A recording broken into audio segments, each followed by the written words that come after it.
하나님께 영광을 돌립니다. 어떤 집에서 있을 법한 대화인데요. 아들이 엄마에게 말합니다. 엄마, 내가 어렸을 때 엄마 말을 좀 잘 들을 걸 그랬어.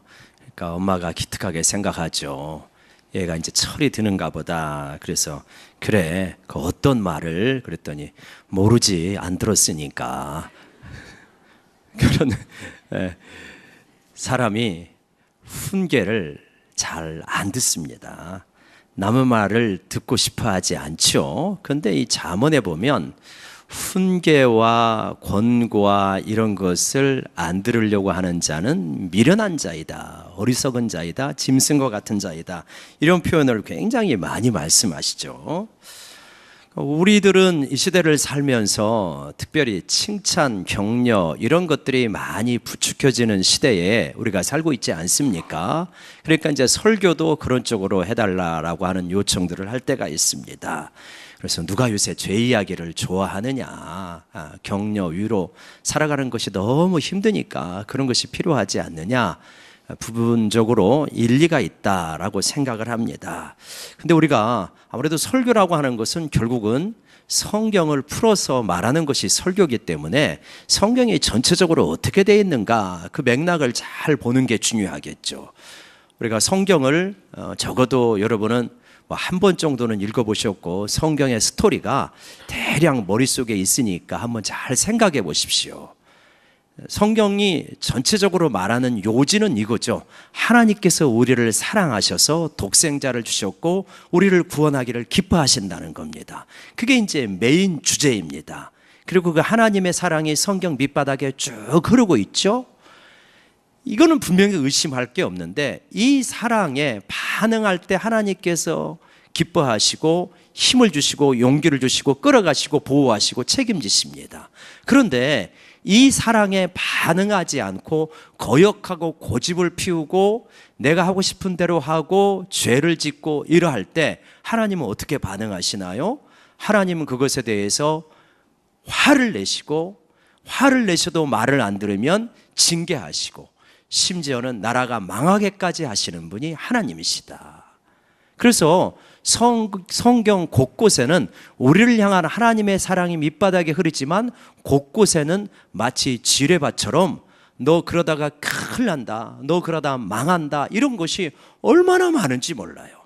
대표적으로 우리가 구약을 읽다가 선지서를 보면 힘듭니다. 나가기가. 이사야서 나가기가 힘들어요. 에레미야서 나가기가 힘들어요. 에스겔서 나가기가 힘들어요. 일단 분량도 많아요. 그런데 그 색깔 자체가 너희가 이런 죄를 지었다, 너희는 이렇게 심판받을 것이다, 이런 걸 하니까 참 읽기가 힘들어요. 소망과 격려를 그렇게 계속 주신다면 아마 우리가 힘내서 읽을 텐데 잘못했다고 계속 하니까 묵상하기도 힘듭니다. 근데 신약에 가도 마찬가지죠. 서신서에 보면 이렇게 하나님께서 이렇게 우리를 사랑하신다는 면도 있지만 이렇게 살아라는 면도 있고 잘못했을 때는 이렇게 경계하는 면도 많이 있죠. 마지막에 계시록에 가서 보면 이 2장과 3장과 그리고 전체에 걸쳐서 교회에 주시는 말씀과 경고의 말씀이 굉장히 많이 있습니다. 그러니까 신구약 통틀어서 하나님께서는 우리에게 너희를 사랑하지만 너희가 잘못된 길로 가면 굉장히 위험하다, 그러니까 너희 정신 차려라, 그리고 돌아서라, 이런 훈계의 말씀이 굉장히 많다라고 하는 것을 우리가 부인할 수가 없습니다. 그런데 이런 훈계의 말씀을 듣기가 쉽지가 않죠. 어렸을 때는 그래도 어른이 이야기하면 잘 듣지만 조금 머리가 커지면 훈계의 말씀을 듣기가 싫습니다. 고등학생만 돼도 훈계의 말을 별로 잘 안 들으려고 할 거요. 대학생 되면 말할 것도 없습니다. 일반적으로 남자들이 듣기 싫어하고 또 지도층에 있는 사람은 훈계를 듣기를 더 싫어합니다. 지도층에 있는 사람들은 훈계를 하는 입장에 많이 있기 때문에 자기가 훈계를 잘 들어야 됨에도 불구하고 안 들으려고 하죠. 그래서 웬만한 목사님이라면 누군가가 어떤 부정적 피드백을 하면 그냥 겉으로는 예예 하지만 속으로는 별로 그렇게 기꺼우게 듣지를 않으실 겁니다. 아마도 이런 부분들 우리가 조심해야 되죠. 최근에 여러분 그 지도층이 얼마나 훈계를 듣기를 어려워하는가 하는 부분이 극명하게 드러난 사건이 있었습니다. 박찬주 대장의 이야기입니다. 박찬주 대장은 대구에 있는 모 교회에 가서 간증을 하신 분입니다. 그러니까 장로님 정도 되시겠죠? 그러니 이게 일상적으로 만약에 우리가 그분을 보면 간증하는 모습을 잠깐 보니까 상당히 얼굴이 은혜스러워요. 또 이렇게 대장 제복을 입고 간증을 하니까 얼마나 멋있습니까? 아마 그분이 우리 교회에 있다면 아유, 저분은 얼마나 하나님의 축복을 받았기에 대장까지 되셨을까, 이렇게 우리가 아마 경이롭게 바라보지 않을까요? 그 정도 간증을 할 정도면 믿음이 없다고 말하기 어렵습니다. 믿음이 있으실 거예요. 그런데 하나님의 훈계를 안 들은 거예요. 왜 안 듣냐? 못 들어요. 높아지면 못 듣기가 굉장히 쉽습니다. 누가 대장한테 훈계를 하겠어요? 육군 대장에게. 그 전에 소장, 중장 될 때도 벌써 별만 되면 훈계할 수가 없어요. 그래서 못 듣는 것입니다. 대장이 되면 훈계를 못한다, 못 듣는다, 이럴 가능성이 굉장히 많습니다. 교회도 마찬가지예요. 목사님에게 누가 훈계를 하겠습니까? 잘 못 듣습니다. 장로님에게 누가 훈계를 하겠어요? 권사님에게 누가 훈계를 하겠어요? 잘 못 들어요. 근데 문제가 없으면 다행인데 문제는 있는 거예요. 박 대장을 보니까. 박 대장 자신도 그런 부분이 있는지 모르겠지만 조금 분별력이 약하신 것 같고, 부인은 더 문제가 많은데 훈계를 안 듣는 거예요. 누구도 훈계할 수가 없어요. 그러면 이런 사람들은 도대체 누구에게 훈계를 받아야 되냐? 누가 함부로 훈계할 수도 없는데 누구에게 받아야 됩니까? 그래서 나이가 들면 들을수록, 지도층에 올라가면 올라갈수록 하나님께 직접 훈계를 받아야 됩니다. 말씀을 묵상하면서 하나님께 훈계를 받지 못하면 이와 같이 어리석은 사람이 된다는 거예요. 징계를 싫어하는 사람은 어떻게 된다고요? 짐승과 같아진다. 자기 잘못이 있는데도 잘못을 모르는 거예요. 굉장히 어리석은 사람이 될 수밖에 없는 것입니다. 그러니까 우리가 어른이 되고 가장이 되고 교회에서 지도층이 되어지고 사회 나가서 지도층이 되어지면, 아, 나는 훈계를 잘 못 듣는구나 전제를 하셔야 돼요. 그리고 나는 내가 훈계를 못 들으면, 잘못하면은 나는 짐승과 같이 어리석을 수가 있구나.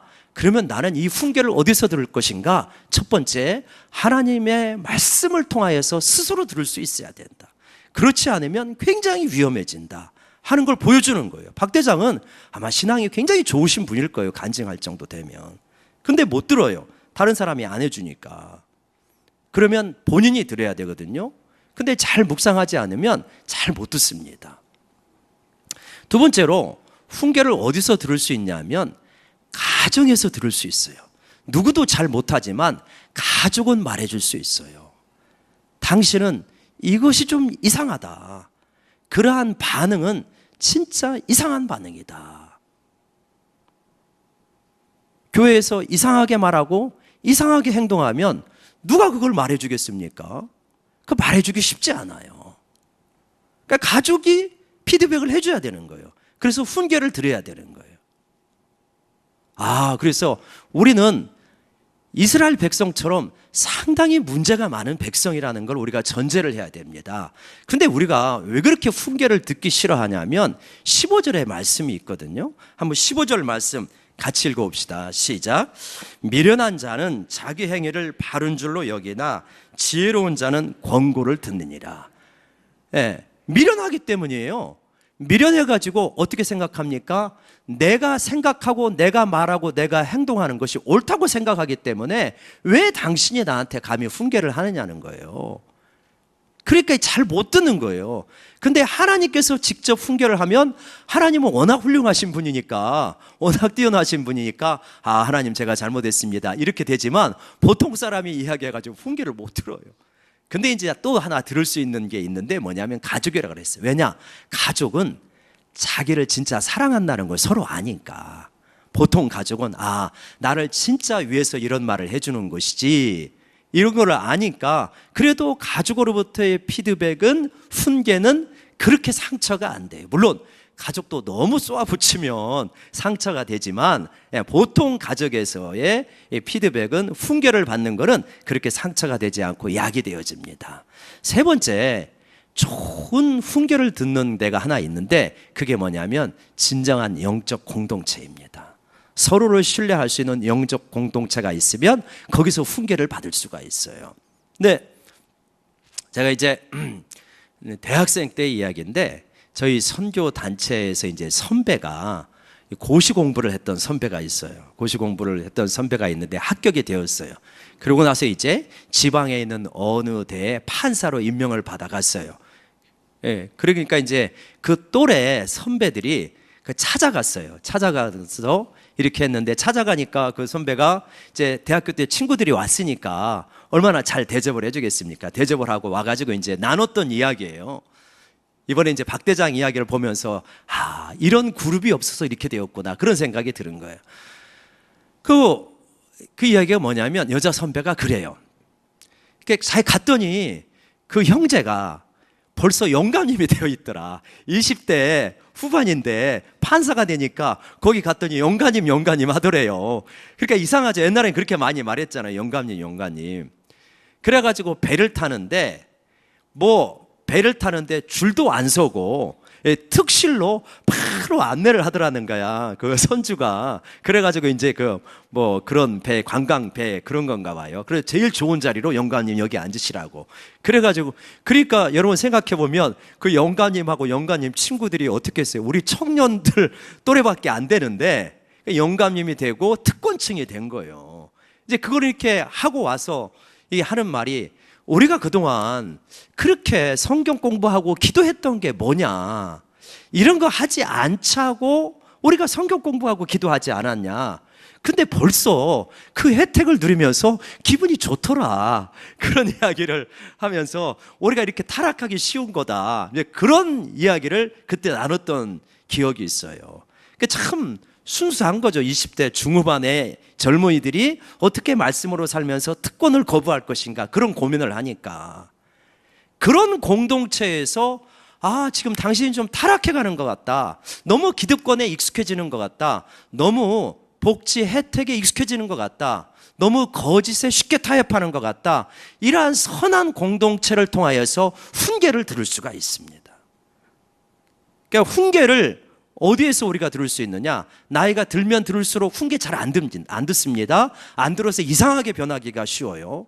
그러면서 진짜 잘못하면 짐승과 같이 밀어내줄 수가 있습니다. 그럴수록 우리는 어떻게 되냐? 내가 하나님의 말씀을 통해서 직접 훈계를 드려야 되겠구나. 그리고 가족으로부터 사랑에 기초한 훈계를 줄 때 겸손하게 잘 받아야 되겠구나. 그리고 진짜 나를 훈계할 수 있는 하나님의 말씀으로 권면할 수 있는 진짜 믿음의 공동체가 내가 있어야 되겠구나. 여러분, 그래서 믿음의 공동체, 저 사람은 진짜 말씀으로 살려고 해. 그리고 우리가 말씀으로 살아가기를 서로 독려해. 이런 믿음의 공동체에서 훈계를 받게 되어질 때 우리가 미련한 짐승같이 되어지지 않는다 하는 것을 분명하게 알 수 있습니다. 여러분, 훈계를 받게 되면요 2절과 3절과 같은 역사가 일어나고 훈계를 받지 않으면 미련해지는 겁니다. 2절과 3절 말씀 우리 같이 한번 읽어볼까요? 시작. 선인은 여호와께 은총을 받으려니와 사람이 악으로서. 여기 보면 선인은요 여호와께 은총을 받는다고 했습니다. 물론 악을 꾀하는 자는 정죄하심을 받고요. 그래서 사람은 악으로는 굳게 서지 못하지만 선인이 되어서 하나님의 은총을 자꾸 받게 되어지면 어떻게 되냐?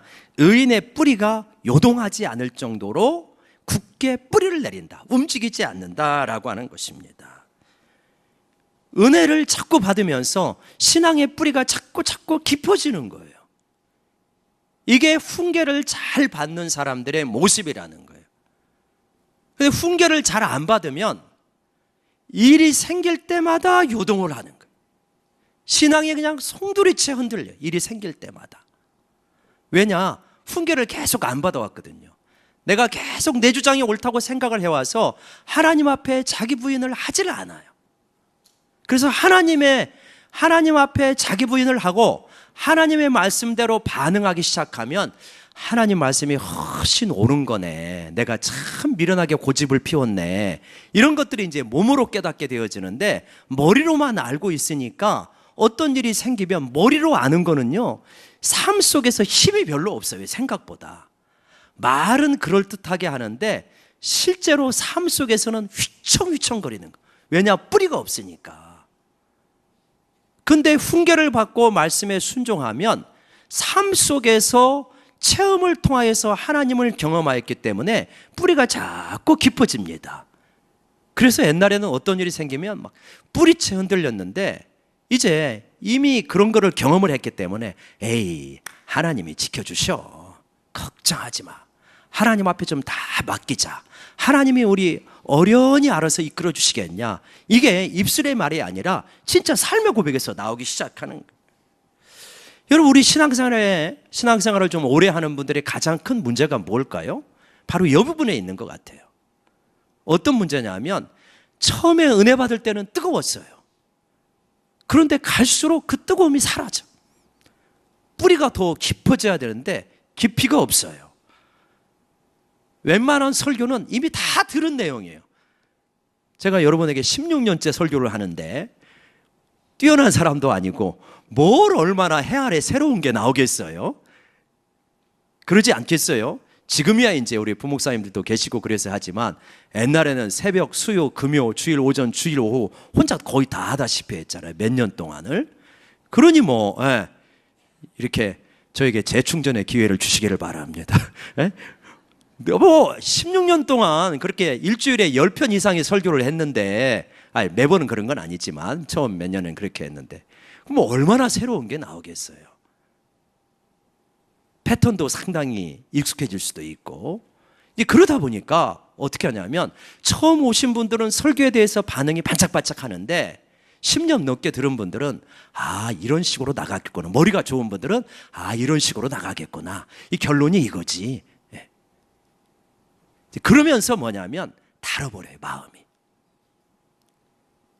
은혜를 받지 못해요. 신선한 충격을 받지 못합니다. 물론 저도 씨름을 해야 되고 나름대로 하고 있습니다만, 이게 개인으로서는 한계가 있는 거겠죠. 여러분, 거기에 이제 우리 신앙생활에 큰 문제가 있다. 그런데 그거는 문제만 있는 게 아니에요. 다른 말로 말하면 내가 상당한 성격 지식과 설교에 대한 분별력을 가지고 있다는 말이에요. 이걸 장점으로 승화시켜야 돼요. 그러면 내가 어떻게 할 건가? 내가 성경을 펼쳐놓고, 참고 자료를 펼쳐놓고, 인터넷 성경을 펼쳐놓고 내가 성경을 연구하시면 되는 거예요. 내가 성경을 연구하시면서 내가 광부가 돼서 성경 속에서 은혜를 파내는 거예요. 그러면서 내가 은혜가 깊어지면서 그 은혜를 나누기 시작하면, 내가 이게 때로는 경우에 따라서는 설교자로 세워질 수도 있는 거예요. 우리 교회는 평신도가 잘 준비가 되어지면 이렇게 이 강단 형태는 아니라 할지라도 그룹 형태로 자꾸 세우려고 하지 않습니까? 그래서 우리가 원더풀 타임에, 해피 타임에도 장로님들이 들어가시고, 또 원더풀 타임도 우리 집사님, 권사님이 하시고, 그리고 성경 읽기 통독 성교방도 우리 사모님과 집사님이 하시고, 다 이렇게 하잖아요. 길이 얼마든지 있어요. 내가 은혜가 충만하면, 그래서 낭중지추가 되면, 낭중지추 있잖아요. 주머니수의 송곳같이 그 재능과 은혜가 탁월하면 삐져나오게 되어 있습니다. 그러면 하나님 앞에서 공동체에서 세움을 받아지는 거예요. 충분히 그럴 수 있습니다. 그래서 시간이 갈수록 은혜를 못 받는 게 아니라, 시간이 갈수록 은혜가 더 충만해서 뿌리가 깊이 내리는 그러한 우리 성도님들 되시기를 주의 이름으로 축원합니다. 이 부분이 굉장히 중요해요. 여러분, 제가 앞에서 지도자의 예를 들었는데, 이건 가정에서도 엄마 아빠도 마찬가지예요. 엄마 아빠가 은총을 자꾸 받으면서 의의 뿌리가 깊어져야 돼요. 근데 엄마 아빠가 훈계를 받지 못해요. 말씀대로 살아가지를 않습니다. 그러면서 아빠가 30대의 신앙으로 60대까지 가보세요. 20대의 신앙으로 50대까지 가보세요. 어떻게 되겠습니까? 아이들에게 권면을 하면요, 그러니까 아빠의 영적 수준과 20대 아들의 영적 수준이 똑같아. 별로 차이가 없어요. 그러면 어떻게 되냐면 권면을 하는데 뭘 영적인 깊이가 안 느껴지는 거예요. 자식이 들을 때.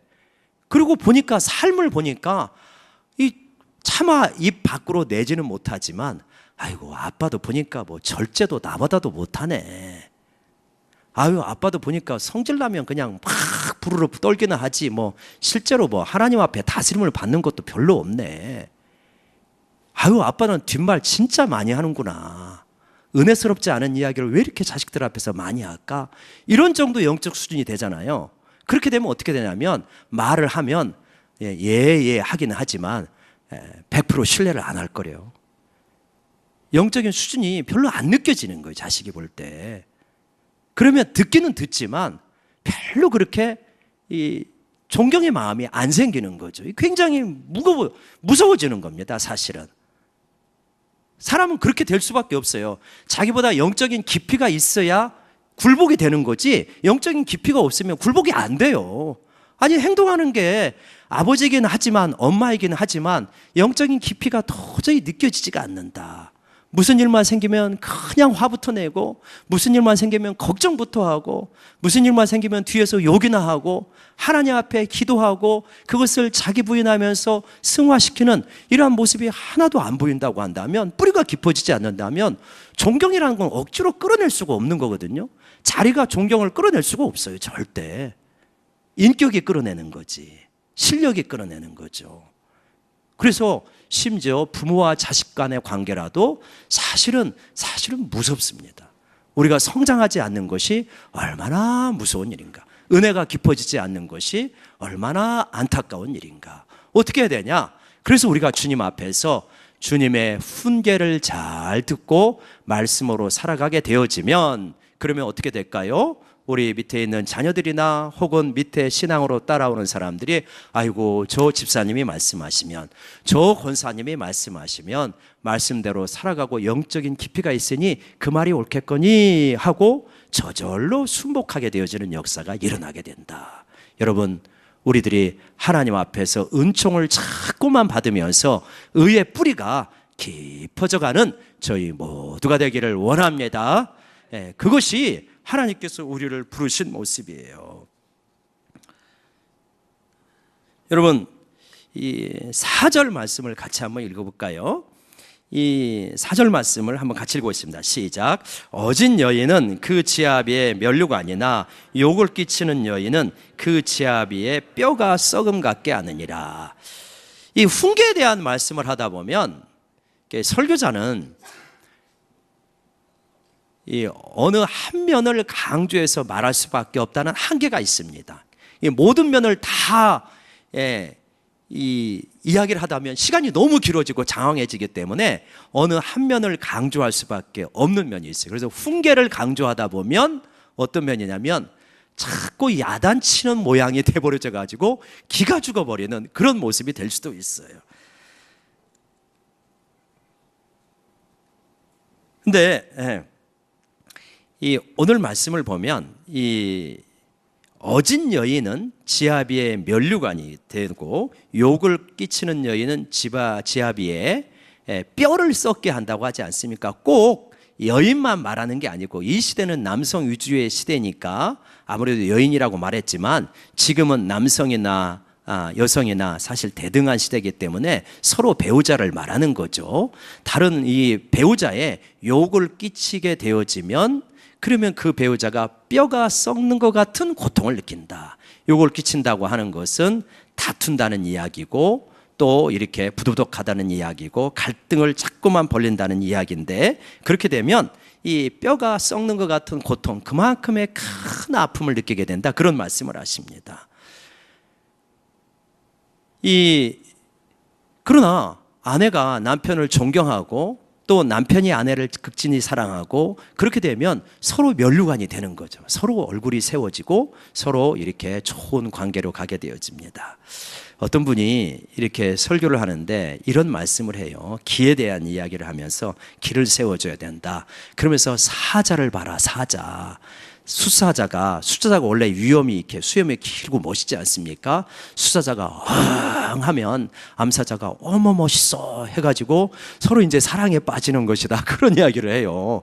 그러면서 수사자가 하면은 암사자가 너무 멋있어가지고 당신 너무 멋있다고 하면 수사자가 정신 못 차리고 나가가지고 짐승 다 사냥해 와가지고 갖다 주면 암사자하고 새끼들이 먹고 사는 것이다, 뭐 그렇게 이제 비유를 해요. 근데 제가 알기로는 그 비유는 잘못된 것 같아요. 암사자들이 보통 사냥을 하죠. 수사자는 가만히 있고 먹고, 그런 거긴 한데, 근데 그분은 이제 이 부부 관계에 비유하려고 그렇게 이야기를 한 거예요. 이제 그렇게 하면서, 그러면서 수사자가 할 때 암사자가 어머 당신 너무 멋있다 해야 나가서 일하지, 수사자가 하는데 이게 어디다 대고 이야. 그렇게 하면은 그 수사자가 기가 확 죽어버린다는 거예요. 기가 확 죽으면은, 그러면은 어떻게 해야 되겠냐? 암사자가 나가서 사냥을 해야 된다. 그래서 여집사님들이 많으니까 이렇게 말하는 거예요. 여러분 잘 들으셔라.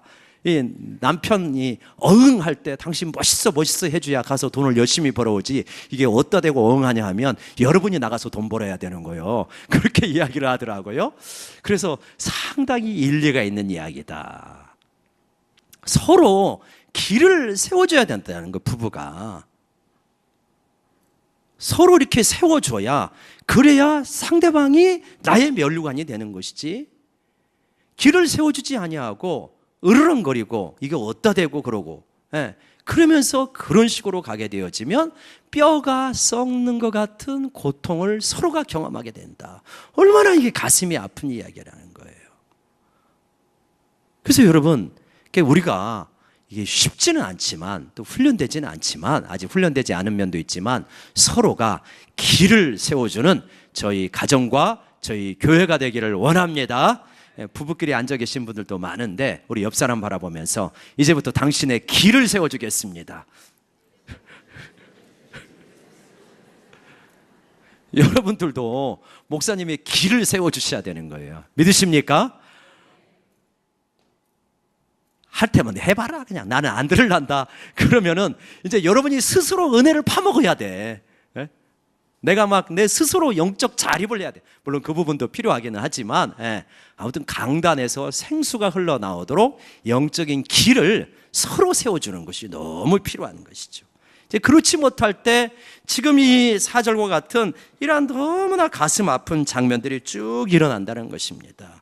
5절부터 8절까지 정직한 부분에 대해서 이야기하고 9절 말씀만 보고 마치도록 하십시다. 우리 9절 같이 한번 읽어볼까요? 시작. 비천히 여김을 받을지라도 종을 부리는 자는 스스로 높은 채 하고도 음식이 핍절한 바보다 나으니라. 말씀이 굉장히 재밌죠. 사람들에게 무시를 받아요. 아유, 저 사람 되게 가난한가 봐. 옷 입은 것도 되게 초라하고, 구두도 저거 언제적 구두야. 패션이 저거 완전히 옛날 구닥다리 패션이네. 그렇게 비천히 여김을 받는데 실제로 가보니까 뭐 한대요? 종을 부리고 있대요. 차는 막 한 10년 된 차를 타고 다니는데 가보니까 막 아파트가 4채 5채래. 이런 거하고 비슷한 거예요. 그런데 어떤 사람은 스스로 높은 채예요. 아주 그냥 패션도 최첨단을 달리고, 그리고 막 빛가 번쩍하고 막 그러는 겁니다. 그런데 가보니까 전부 빚잔치야.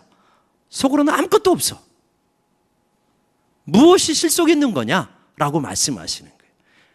너희가 재정적인 면에 있어서도 이렇게 어떤 것이 실속이 있는 거냐라고 지금 말씀하고 있는 거예요. 근데 이게 재정적인 면에 우리가 1차적으로 잘 적용을 해서, 내가 정말 이렇게 겉으로는 그럴듯하게 보이지만 속으로는 굉장히 허한 사람인가, 이런 걸 한번 좀 생각을 해보면서 속으로 실속이 있어야 될 거고요. 근데 이거를 2차원에만 아니라 영적인 차원으로 좀 이렇게 확장시키면 좋을 것 같아요. 영적으로 누구한테 가르치기는 잘해, 말은 잘해, 그럴듯하기는 해. 그런데 실속은 하나도 없어. 영적으로 속으로 자기 자신은 너무 메말라 있어. 갈수록 은혜가 말라요. 굉장히 심각해진 겁니다. 그런데 누구를 가르치지는 않아. 말씀을 전할 입장도 아니야. 근데 영적으로 본인이 풍성해요. 제자 훈련하면서도 이제 그런 것들을 많이 경험했는데, 제자 훈련은 제가 이끌어가지만 이 제자 훈련 반이 잘 되어지려면 영적인 헬퍼가 있어야 돼요. 어떤 나눔을 하게 될 때 그거를 가지고 살아갔던 이야기를 직접적으로 이렇게 해주게 되어지면 제주훈련반이 굉장히 성령의 역사가 활발하게 이루어져요. 이 영적인 헬퍼가 굉장히 중요하거든요. 그럴 때 때로는 그런 생각이 들어요. 야, 이 제자반은 겉으로는 내가 이끌어가지만 영적으로는 저분이 더 큰 영향을 미치는 것 같다. 그렇게 되어질 때가 있습니다. 우리 마찬가지. 여러분, 교회에서 여러분이 구역장이 되든 교구장이 되든 권찰이 되든 할 수 있으면 많이 봉사를 하셔야 되는데, 이제 그거보다 더 중요한 것은 뭐냐? 내가 영적으로 지금 풍성한가? 이것처럼 중요한 게 없다. 영적으로 내가 지금 살아있는가? 충만한가? 예. 설교자의 가장 큰 고통은 무엇이냐면 본인은 영적으로 피폐했는데 은혜를 끼치는 것처럼 해야 된다는 게 가장 고통스러운 거예요. 구역장님의 가장 큰 고통은 그거예요. 나는 은혜가 없어. 근데 은혜를 끼치는 척을 해야 되는 거예요. 교사의 가장 큰 고통이 이거야. 나는 주님의 사랑에 감격도 없어. 근데 여러분, 주님이 여러분을 얼마나 사랑하는지 아세요? 이게처럼 힘든 게 없는 거예요. 내가 영적으로 풍성해지는 것, 가장 우선적인 과제다. 너무 영적으로 말라 있으면 내려놓으세요. 굳이 그렇게 외식하면서 할 필요가 없어요. 내가 영적으로 충만해지는 게 얼마나 중요한. 이번 주에요, 수요일 날 수요 예배를 이제 드리기 직전에 잠깐 로비에 나가 있는데 어떤 차가 왔어요. 차가 왔는데 못 보던 차예요. 내리는데 어떤 못 보던 분이 내리셨어요. 그래서 어떻게 오셨냐 그랬더니 인터넷으로 찾아서 예배 드리려고 왔다고, 수요일 날. 그래서 잘 오셨다고. 그래서 이제 이야기를 하면서 이야기를 쭉 하다 보니까 이렇게 군산에 있는 비행장에서 이 오산에 있는 비행장으로 3박 4일 동안 교육을 받으러 왔어요. 근데 3박 4일 동안 교육을 받으러 왔는데 이렇게 그 3일째에 이제 내일 가게 되는데 3일째가 수요일이 되니까 예배를 드리러 온 거예요. 그래서 같이 이 교육을 받으러 온 동료들은 다 놀러 나갔는데 자기는 인터넷으로 검색해가지고 영광교회에 찾아왔다고. 그래가지고 이제 이야기를 하니까 군산 사람이니까 저 고향 사람이니까 반가워가지고 이야기하다 보니까 아니 이게 고등학교 7년 후배예요. 역시 제가 나온 고등학교는 좋은가 봐요. 고등학교 7년 후배가 그렇게 이제 막 이야기가 더 반가웠죠. 그래서 막 이제 막 이야기를 하면서 쭉 이렇게 하는데 교회를 어떻게 섬기느냐 그랬더니 어린이 전도협회 부인과 함께 어린이 전도협회 간사와 같이 섬기고, 그러면 교회에서는 찬양 인도하고 있고 여집사님은 뭐 이제 부장 집사인가 그러고 딸은 교회에서 반주하고, 그러니까 아주 그냥 우리 핵심적인 그 교회에 개척한 교회의 핵심적인 멤버예요. 참 그 모습을 보면서 우리 집사님들도 이러겠지 한편 또 기대를 합니다만, 이 휴가철에 갔을 때 혹은 뭐 교육을 받으러 갔을 때 하루 저녁 쉬어도 별 문제 없잖아요. 꼭 본교회도 아닌데. 그런데 굳이 찾아내서 은혜 받을 만한 곳을 찾아내서 가가지고 수요 예배를 드리는 그 마음 속에 은혜가 식지를 않을 거 아니겠습니까? 우리 은혜가 식는 것, 영적으로 충만해지는 거 비결을 몰라서 그렇습니까? 아니에요. 다 알아요. 어떻게 해야 되는지 압니다. 다만 절실하게 사모를 들어야 해서. 그래서 텔레비전이 좋고 자연이 좋고 쉬는 게 좋고, 그래서 이렇게 잘 하나님 앞에 좀 더 집중하고 예배드리고 기도하고 씨름하고 이런 부분들이 자꾸 좀 이렇게 약해지게 되면 자연스럽게 손 아래에 있는 모래가 빠져나가듯이 은혜는 빠져나가게 되어 있어요. 채워주지 않으면 은혜는 절대로 빠져나가게 되어 있지 더 스스로 차오르지 않아요. 우리 스스로 은혜를 만들어낼 수 없기 때문에 그래요. 그래서 여러분, 우리가 겉으로는 그럴듯한 것 같은데 속으로 핍절한 것이 아니라 겉으로 초라해 보여도 진짜 영적으로 풍성한 그러한 은혜가 충만해지게 될 때, 그러할 때 의의 뿌리는 갈수록 깊어지게 되리라 믿습니다. 여러분, 우리들은 나이들이 상당히 먹었습니다. 그 말은 뭐냐면 훈계를 싫어한다는 이야기입니다. 하나님으로부터 야단맞는 거 싫어하고 강단으로부터 책망받는 거 싫어해요. 그런데 잘못하면은 이게 큰 문제가 되어줄 수 있다. 오히려 내가 진짜 잘못돼 가고 있으면 책망도 받을 수 있어야 되고, 내가 고집 피우고 있으면 하나님 앞에 빨리 야단을 맞아서 더 잘못되기 전에 돌이키는 게 정말 우리에게 필요하지 않겠습니까? 그래서 훈계와 책망을 좋아하는 자는 오히려 참 지혜 있는 자라고 말합니다. 왜냐? 인생은 짧게 보는 게 아니고, 진짜 지금은 당장은 약간 고통스럽지만 이것이 내 인생 전체에 유익이 된다면 그거를 선택해야죠. 지금은 약간 기분이 나쁘지만 영원한 차원에서 영생을 얻게 된다면 기분 나쁜 거를 능히 감수해야죠. 왜냐? 그것이 더 훨씬 큰 유익이기 때문에. 그래서 우리들은 하나님 앞에서 훈계와 징계까지도 하나님이 사랑으로 주신다면 기꺼이 받을 수 있는 저희 모두가 되기를 원합니다. 그래서 우리 믿음의 뿌리가 갈수록 깊어지고 그 뿌리에서 솟아나는 꽃이 활짝 피고 성령의 열매가 맺혀지는 그러한 좋은 나무들이 되시기를 주의 이름으로 축원합니다. 기도하십시다.